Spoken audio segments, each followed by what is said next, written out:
Welcome to Tirunelveli சமையல். இன்றைக்கி beans பொரியல் எப்படி செய்யலான்னு பார்க்கலாம். பீன்ஸ் பொரியல் செய்கிறதுக்கு இன்றைக்கி 2 டேபிள் ஸ்பூன் எண்ணெய் ஊற்றிருக்கிறேன். 1 ஸ்பூன் ஜீரகம், 1 ஸ்பூன் கடுகு போட்டிருக்கேன். கடுகு நல்லா பொரிஞ்சதுமே சின்ன வெங்காயம் ஒரு 10 வெங்காயம் எடுத்து நறுக்கி வச்சுருக்க வெங்காயத்தை போட்டுக்கலாம். நல்ல வெங்காயம் பொன்னிறமாக செவந்து வரும்போது நம்ம கழுவி எடுத்து வச்சுருக்கிற பீன்ஸை அப்படியே போட்டுக்கலாம். வாஷ் பண்ணி வச்சுருக்கிற பீன்ஸை அப்படியே எடுத்து போட்டுக்கோங்க. நறுக்கிறதுக்கு முன்னாடியே என்றைக்கு பீன்ஸை கழுவணும். கழுவி தான் பீன்ஸ்லாம் கட் பண்ணணும்.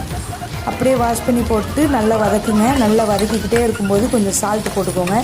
காய் அப்போ தான் சீக்கிரம் வேகும். நல்லா மிக்ஸ் பண்ணி விட்டுக்கலாம். இது கூடவே ஒரு 1/4 ஸ்பூன் மஞ்சள் தூள் போட்டுக்கோங்க. ஒரு 1/4 டம்ளர் தண்ணி ஊற்றிக்கோங்க. அப்போ தான் காய் வேகும். அப்படியே தெளித்து விட்டால் போதும் தண்ணியை. அப்படியே ஒரு மூடி போட்டு மூடி வச்சுக்கலாம். அதுதான் பீன்ஸு சீக்கிரம் வேகும். இந்த டைமில் நம்ம டிஃப்ரெண்ட்டாக இன்றைக்கி ஒரு மசாலா போட போகிறோம்.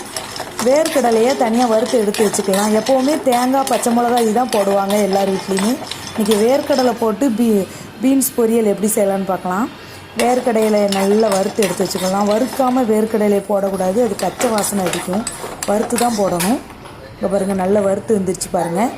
இது கூட 2 காஞ்ச மிளகாய், கொஞ்சமாக தேங்காய், வேர்க்கடலை திரித்து எடுத்துகிட்டு வரணும். நல்லா மையாக அரைக்கக்கூடாது.